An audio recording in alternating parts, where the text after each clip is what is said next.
All right, everybody. Welcome to Fit Over 40. Today, my guest is Dr. Boev. She's an IC nurse and a professor of nursing with an extensive training and research in anti-aging, health, fitness, and wellness. She's a health coach who works with clients to become the best versions of themselves by precisely calculating macronutrients related to overall goals. Dr. Boev works one-on-one with clients to achieve optimal health outcomes. She has particular expertise in nutrition, supplement strategies, and strength training. In addition, Dr. Boev is a devout yogi. I know I saw that picture she sent me. I'm like, my back would be broke. I used to do yoga, so I know that pose, but it's hilarious. I haven't seen that in a while. And she believes that mobility is a key to health, especially as we age. What is going on, Doc? How are you? I am great, Coach. Thanks so much for having me on. It's a pleasure to be here with your audience and just share a little bit about my passion, which is really getting better as we get older. I think that's absolutely possible with the right tools in your toolbox to improve your mobility, improve your nutrition, and there's really no reason to slow down as we get older. But for me personally, I've found ways to get better. I've found ways to get stronger, more flexible, increase my mobility. And to be honest, I'm 48 years old and I have never been in better shape in my life.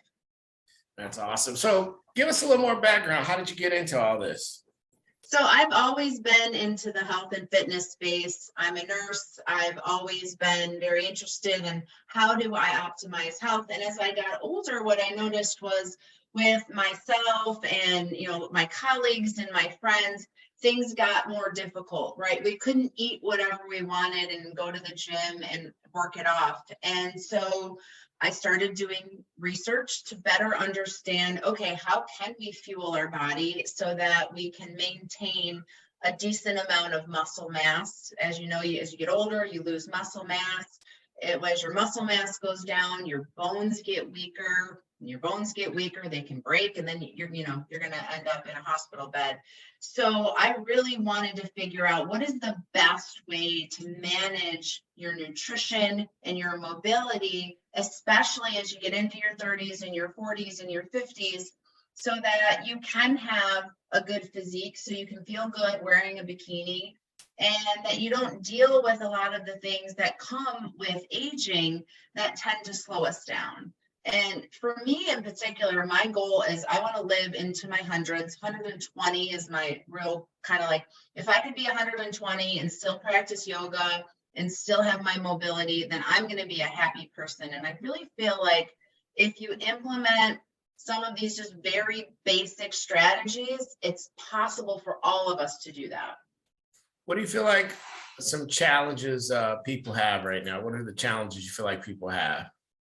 I think the biggest challenge we have is we fall into bad habits. And as Americans, especially, we gravitate towards comfort and we go to what's comfortable. We eat the foods that are, most comfortable for us. We like the convenience. We do too much sitting. And it's, as a society, it's really plaguing us. More than half of the population in the United States is either overweight or obese. And it really has to do with habits and just choosing to be way too comfortable. So what I found is if I push myself into those uncomfortable places, that's really where I see the growth happen. And so that's what I challenge my clients to do, is really step outside of their comfort zone, do things that scare them, eat within a certain nutritional profile, even if it's not the most comfortable, satiating thing, because at the end of the day, they're going to have a better, high quality life. So my group is called Fit Over 40. I felt like there's a whole line of people who are going to be coming into that group. And I felt very comfortable, me being 53. There are challenges that people over 40 face, over 50 face, that people who are younger just aren't even there yet. And one of the concepts of my group is mindset, fitness, and finances. So I do credit repair, mortgages, things that we deal with in our later ages. So I want to ask you, what do you feel like with everything going on with a lot of these hormones and stuff, what do you think one of the biggest challenges some of your female clients are facing? Well, one of the biggest challenges is dealing with perimenopause and those massive shifts that go along with going through that phase of life. So your estrogen and your progesterone start to change, and they start to change in such a way that you start to hold on to fat a lot more easily. And it's the opposite of what we want to have happen. So I am not opposed to looking into hormone replacement therapy. The science around that has shown that it is very safe for people in their 40s and 50s. The big women's health study that came out in the 90s that showed that it was associated with breast cancer and stroke, the big flaw with that is their subjects were in their 70s and their 80s. Well, those aren't the people that necessarily need to think about hormone replacement therapy. But other than that, there's a lot of supplementation that you can do. I love essential oils. There's so many things that are in our toolbox to help deal with shifts in our hormones for both men and women. As men get older, their testosterone naturally goes down, their growth hormone naturally goes down. And so that has to deal with your lean muscle mass, how you feel, your sex drive are all related to hormones for both men and women. And there's no need to suffer. It's absolutely unnecessary. I have no desire to ever go through any sort of hot flashes, weight gain, or anything like that, because I feel like I have the information that I need to curtail those things. Now, do you deal with male clients, or what is there, a mix, or what would I you do. percentage of? Yeah, so I deal with men and women of all ages. My youngest client is 19, and it goes up from there. And I think I relate well to both men and women because I am a health professional. We can talk about sensitive topics, and people are really comfortable coming to me with really anything, which I really appreciate. Because I do think I've got, the ICU bedside medical experience. I've got the experience as an athlete and as a female. And how do we deal with the array of problems that, cause obstacles and prevent us from achieving our goals? I think, Clarence, at the end of the day, we all want to be healthy. We all want to have a high quality life and have good health span. There's no point in living till you're 120 if the last 30 years you're in a bed. So is that a weird shift coming from the nursing world, which is really the medical world, to what sometimes you and I know as health coaches? There are some contradictions on how they treat things. Oh, absolutely. Because in nursing and medical school, they don't teach you very much about nutrition. They teach you nothing about supplementation and nothing about movement, kinesiology, fitness, exercise. So we're trained to treat diseases. We're not really trained to help with wellness and health span and health promotion. So it's a complete shift. My husband is a surgeon, and I've taught him so much because in his medical training, nobody ever talked to him about macros. Nobody talked to him about nutrition and calories and what's the best way to do a fitness regimen. So if you don't get that information, then you have to go seek that information. And that's really what I did, was I really wanted to find out, how do you grow older gracefully, but again, with high quality life and energy. And so when someone wants to reach out to you, kind of don't give away your secrets, obviously, but give us the protocol, how you deal with a new client. Yeah, so I onboard either virtually, or if they're in the area, I will meet them in person. We own a medical aesthetics spa, so I like to start with an in-body scan, which really helps to understand body composition. So it'll tell you what is your percentage of body fat, how many pounds of body fat do you have, what's your visceral fat, and really target that fat loss. Because at the end of the day, if you've got a lot of fat sitting around your vital organs, your risk of a heart attack or a stroke is exponentially higher than somebody who doesn't. And so usually it's fat loss that I'm targeting. I also have a lot of clients who are skinny fat. So they're thin, but they have no muscle mass. And so we work together on body composition. What are your goals? And then we come up with a nutritional plan that is reasonable.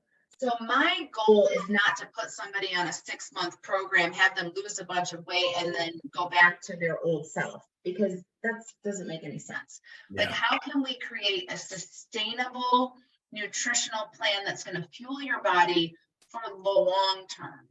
And then we talk about movement. Most women in particular are stuck on this notion that they have to do a bunch of cardio. And that couldn't be further from the truth. I think the biggest reason why women in particular struggle is because they'll go to the gym, they'll go on the elliptical for 30 minutes and they'll sweat a little and they'll feel good. And then they go off on their merry way and they don't ever pick up the weights. Strength training, in my opinion, is the foundation of a good fitness program, especially for women, because of sarcopenia, which is muscle loss, and then osteopenia, which is when your bones start to get weaker. And so if you don't strength train, whether you're skinny or fat or whatever, your bones are going to get weaker. And the number one cause of death in older people who don't have a heart attack or a stroke is they fall, they break their hip, and they die. Right. So that's kind of the goal. So look at your nutrition, look at your movement, and then a lot of mindset. I do a lot of one-on-one mindset training with people because I think for the most part, people have really bad habits that have been formed for decades. So how do we shift those habits? And it takes some time. And then a lot of times it's not wanting to step outside of that comfort zone. Like, but I want that ice cream or I want that. So what are some tools? What are some strategies that we can help to deal with situations? Because it's life, right? And let's prepare you for life so that you can be healthy. All right. So I showed a couple people your profile and they wanted me to ask you, how'd you get that 6-pack? Yeah, abs are made. They all thinking, what is she taking? What does she drink? That's the first thing they want to go to. It's now, what is she doing? Yeah, I follow my macros. The biggest thing is prioritizing protein. I take in about 180 grams of protein a day, and moderate carbohydrates. Another thing that people think is like, oh, if I eat too many carbs, I'm going to get fat. I eat a lot of carbs, and I keep my fat, kind of low to moderate. I don't particularly need a ton of it. But yeah, abs are made in the kitchen. You can crunch all day long, but if you're not getting the right proportion of macronutrients, then you are not going to get the physique that you're looking for. Mm-hmm. And the other thing I wanted to mention, Clarence, was when you do too much cardio, you end up spiking cortisol. Cortisol is a hormone in our body. We need it to live. But a lot of people exist with too much cortisol in their bloodstream. And what cortisol does is it tells your brain to hold on to fat. And so those people that are on the elliptical 30 minutes a day, 7 days a week, are literally triggering their sympathetic nervous system to tell their body to store fat, which makes zero sense. So I almost have to wean a lot of my clients off of the cardio, because it's not helping. I have a client right now who I'm working with who runs marathons, but she's morbidly obese and she doesn't understand why. Wow. So it's a beautiful transformation to see, okay, now you're doing the strength training, you're backing off on all of that running, you're eating your macros the way you're supposed to. And it's a beautiful thing. And the truth of the matter is it's not that hard. Yeah. Like when you get down to it, it's really not that difficult. I never feel deprived. I definitely have days where I'm like, you know what, that particular piece of whatever is worth it. I'm going to figure it into my macros. But most of the time, truly, they're not worth it. Like the pizza to me is just not worth it. The beer, the wine, just not worth it. It used to be back in the day, but now that I'm older, I just don't feel the need for it. Yeah. You mentioned macros a lot, which I think is confusing for a lot of people. How do you simplify that process and also address, if you will, because people say, well, as long as you're in your macros, you can eat whatever. How do you feel about that? Well, I think that there is some flexibility with macros, which is one of the things I do like about it. But if you're getting all of your carbohydrates from Twizzlers, then you're not going to have any progress. So your macronutrients are your proteins, your fats, and your carbohydrates. And Certainly. my macros and your macros would not be the same because we have different goals. So they're really tailored towards the individual's health goals and wellness goals. And I tweak them as you go along. And so for the most part, your protein sources need to be good, clean protein sources. I do particularly like whey protein as like a protein shake because of the convenience. I think nobody's going to sit there with a grill and grill a bunch of chicken breasts all day long. So you've got to have some grab and go protein sources. Sure. As far as carbohydrates, you don't want your carbs to be from a bag or a box. So I love rice. Chicken and rice is my go-to if I'm not sure what to eat. But like rice, potatoes, vegetables, fruit is like the best carb ever. And when my clients are trying to wean off that sugar that they're so used to, I'm like, grab a watermelon, grab an orange. It's watermelon season right now. I could eat that stuff all day long. And you've got like in 2 cups of watermelon, you've got, I don't know, 20 grams of carbs. And it's very satiating. Yeah. So yes, it does give you flexibility. But if you try to get your carbohydrates from a source that's not really made from the earth, then you're not going to probably have a lot of success. Yeah. What do you think? You mentioned supplements a lot. What's a good supplement you're finding for your clients right now that is working versus, because there's so many things out there, so many things that people say, oh, you should take this, you should take that. What do you know is consistently working across the board with your people? So most of my clients need to lose fat and gain muscle. The most studied supplement on the planet is creatine. You're not going to go wrong with 3 to 5 grams of creatine a day. I supplement with creatine. I use Myoscience's brand. It's a little packet. I put it in my drink and I drink it during my workout. It has the most bang for your buck. There are very, very few side effects, if any. So that would be one. If somebody's saying, I really want to build some muscle, what could I do that's simple and safe? I would say get a good creatine source. Whether you take it in a capsule or you have it in a drink, it really doesn't matter.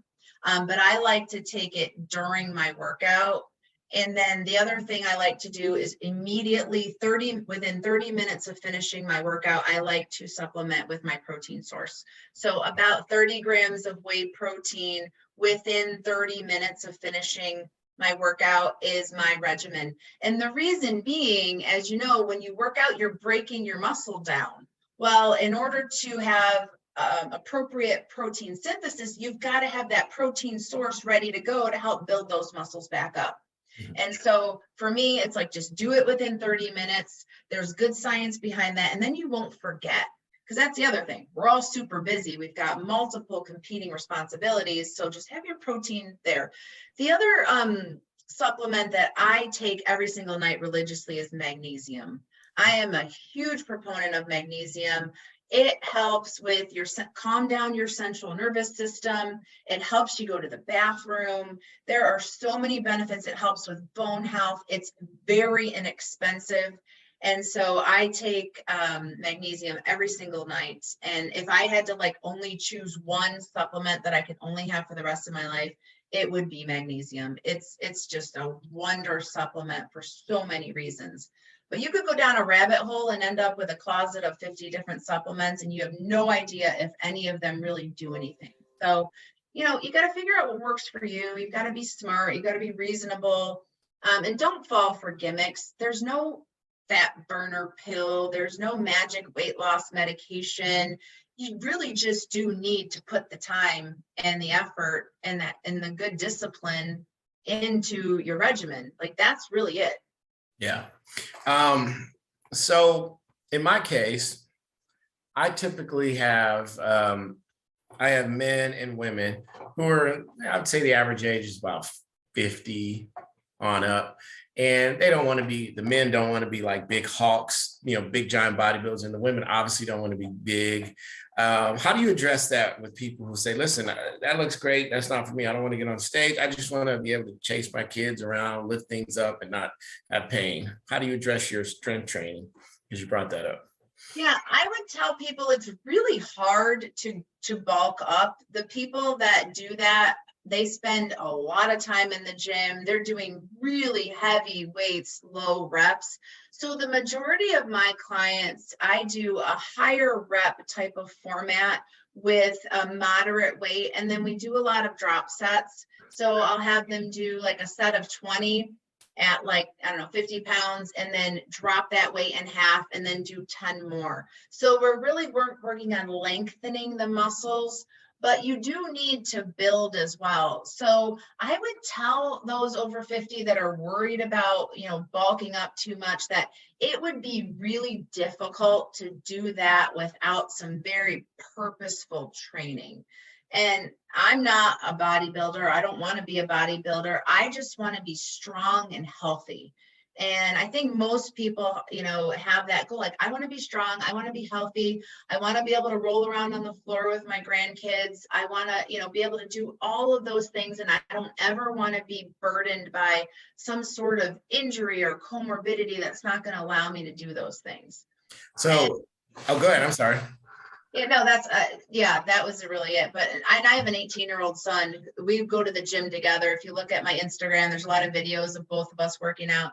Yeah. I love it. And when you role model these behaviors for those around you, and they're watching you and they're like, hey, I want to do that. How did you do that? And it's such a great way to just role model good behaviors. So let's shift to mindset, because a lot of times people say, I don't have time. I'm busy, or I'm stressed out, or work or relationships. How do you address that? You have to prioritize yourself. I was actually talking with a client today, and she's about to go on vacation and she's worried. And I was like, listen, here's what we're going to do. You're going to set your alarm. You're going to get up, not super early because you're on vacation. You're going to get out the door and you're going to get your walk done before everybody wakes up. Prioritizing yourself is one of the most important things you can do for those around you. We always feel like we've got to take care of everybody else. We've got to take care of my spouse. I've got to take care of the kids, my parents, my grandparents, everybody else. But if you don't structure your time so that you're prioritizing your own self, you're not going to be as valuable to those around you. So for me, that means I get up early. I don't love to get up early, but it's the only way that I know for sure I'm not going to miss anything.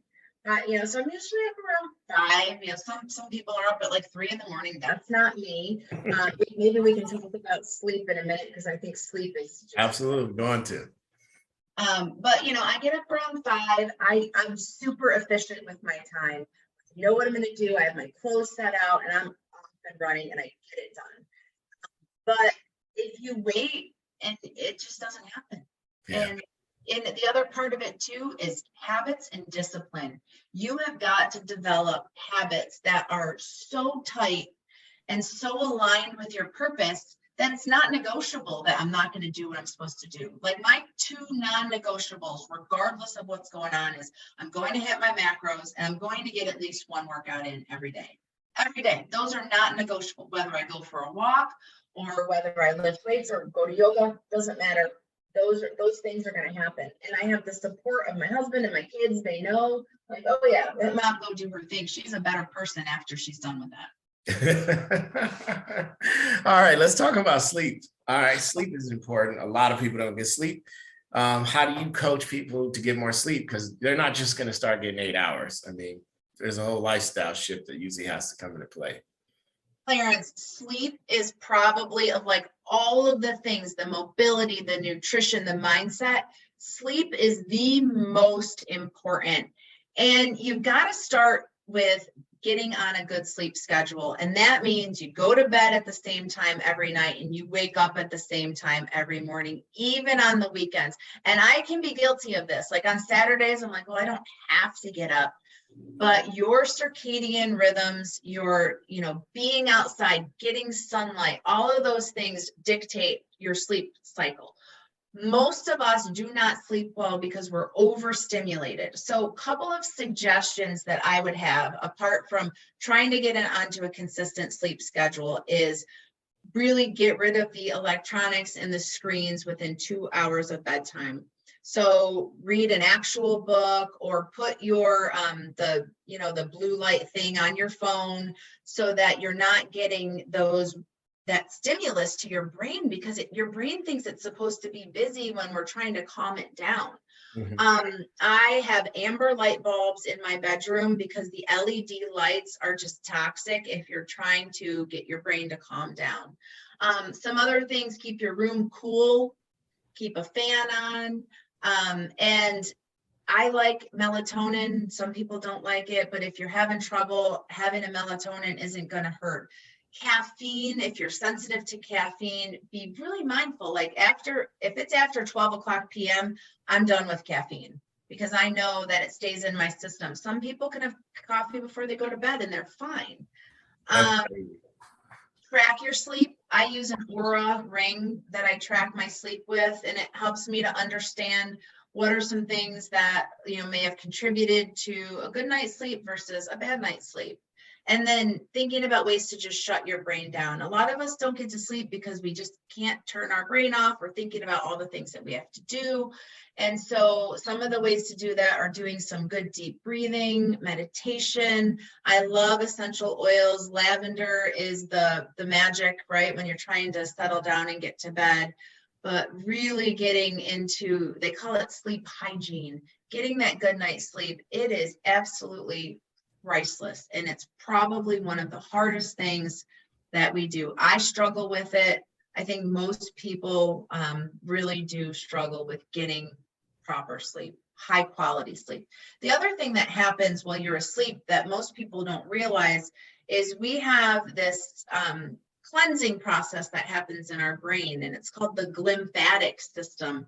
And if you're not in, you have to be in deep sleep in order to stimulate that. And what your glymphatic system does is it washes out your cerebrospinal fluid. So it cleans that out. The amyloid plaques that are associated with dementia and Alzheimer's disease, all of those things kind of get cleaned out when you get some good sleep. So your brain health, your heart health, your blood pressure, your nervous system are all impacted by sleep.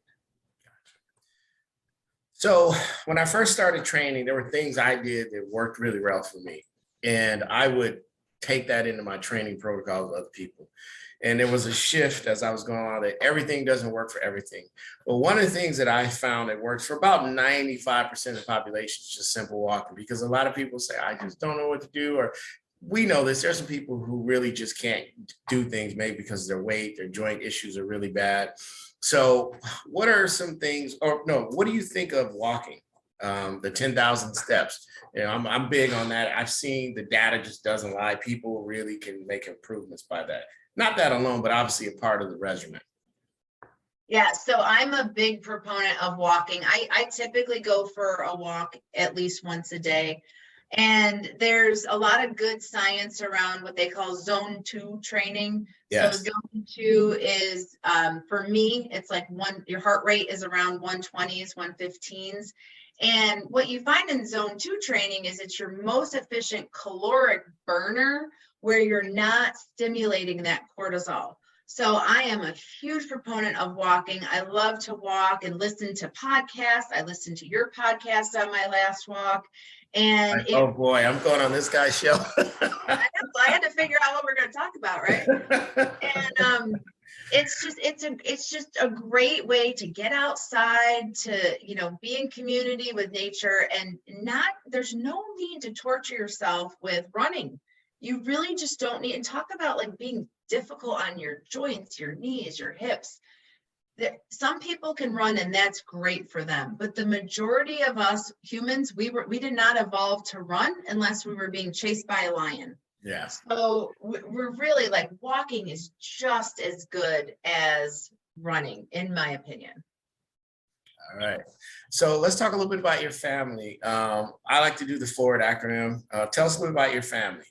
Yeah, so I'm a mom. I've got 2 teenagers. I've got an 18-year-old who is heading off to the University of Miami in the fall. Oh, wow. Congratulations. Yeah, it's exciting. And then I have a 16-year-old. Both of our kids are athletes. So my son is an amazing football, baseball player. My daughter is a 6-foot tall volleyball player. Wow. And then my husband, we've been married for 22 years, and he's a neurosurgeon, but also like very in parallel in terms of health and wellness. He's very like conscious of making sure he's eating well, getting his exercise in, which I'll tell you is hard when you're standing in the operating room for hours and hours and hours on end. But yeah, we're a great group. I'm so proud of my family, and just we love to be together, which is really cool as well. Yeah. Well, we already know what your occupation is. So for as far as recreation, what do you like to do when you're not coaching clients and maybe your husband has some time off? What do you guys like to do? Yeah, I'm a big traveler. Actually, my son right now is in Europe. He's in Monte Carlo with a friend. Oh, wow. I know, good for him. So we love to travel. I love the beach. I'm a big reader, so I'm usually at one time reading 3 or 4 books. I'm usually reading like 2 nonfiction. I love a good biography, and then I love a good, just plain old fiction book. Yeah. So I love to learn from other people's stories, how other people got through their challenges and obstacles. And so, that's always something that's been very interesting to me. And then I teach in the School of Nursing. I'm the chair there. And so I do a lot of coaching with my students. I coach the faculty. And so I really see my role evolving into this mentor role and just sharing everything that I've learned so that the people around me can continue to level up and get better. I always, challenge everybody I talk to, like, okay, tell me about your goals. And then they'll say something. I'll be like, yeah, but bigger, like, let's go bigger than that. What else? Because I think we think too small sometimes, when sky's the limit in terms of what's possible, as long as you've got the right people behind you to help you. Mm-hmm. All right. What are your dreams, business and personal? Well, I would love to help people at a more global scale. So starting on podcasts and really like increasing my clientele, because I have found that there has been nothing more satisfying than seeing people's lives improve because of things that I have helped them with and providing them with that information. So, when I grow up, Clarence, I really want to, be the next Oprah and help to just educate and spread hope and encouragement to other people. Gotcha. All right. So how did you get so good at those pull-ups? Oh, listen, 2 years ago, I could not do one pull-up. And I swear. And so it really is just like practice. And then one of my Instagram friends had challenged me to do 10 pull-ups. And I was like, I don't know if I could do 10 pull-ups, but I'm super competitive. So if you challenge me to something, I'm probably going to figure out a way to do it. And then, it's one of those things. It's like, well, yeah, actually, you can do a pull-up. You have to practice.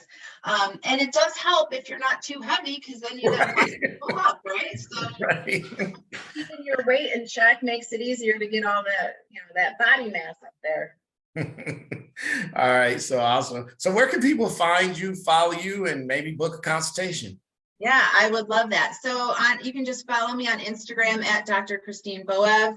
And I would love to work with men, women of all ages, because I do think I've got the experience and the expertise to help you really meet your goals. And I'm so invested in my clients' success, because their success is my success. And I'm so proud of them. It just really, like, nothing it fills up my cup just as much as it fills up theirs. I think you should chronicle I don't know if you filmed when you first started doing pull-ups. You would motivate a lot of women. Most guys can crank a few out here or there. But a lot of women, they say, what are our goals? I say, I'm gonna get you to do 10 push-ups and 10 pull-ups. And they go, you're crazy. It takes time, but most of them can do it, and it starts with, you can break it down from step by step, but you should chronicle that. I think that would be a very motivating thing for women to see. That's a really good. I couldn't do dips either when I first started. Yeah. And was like, oh wait, I can do these too.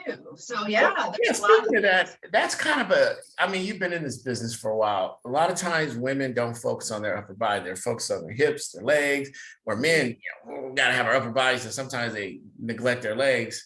Why do you think that is? Well, I think that, I was guilty of the same thing. I didn't ever train chest or shoulders.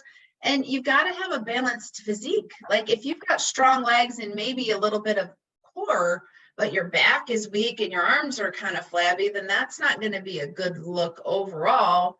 And when I talk to women, especially about like training their back, your back and your trunk are all connected to your core. Everyone's worried about a flat stomach, but to get a flat stomach, you also need a strong back. Yeah, And do you really want like flappy arms? Like, I don't think so. So you really have to balance it. So usually we'll do 2 days of upper body, 2 days of lower body, and I sprinkle core in there most days because we could always, continue to work on our core. And then also, like when you talked about abs earlier, when you're walking, if you really think about and focus on your core and activating those core muscles, you'd be surprised the amount of engagement that happens. absolutely, absolutely. All right. Well, I appreciate you coming on, and I look forward to following you and then seeing how your career goes.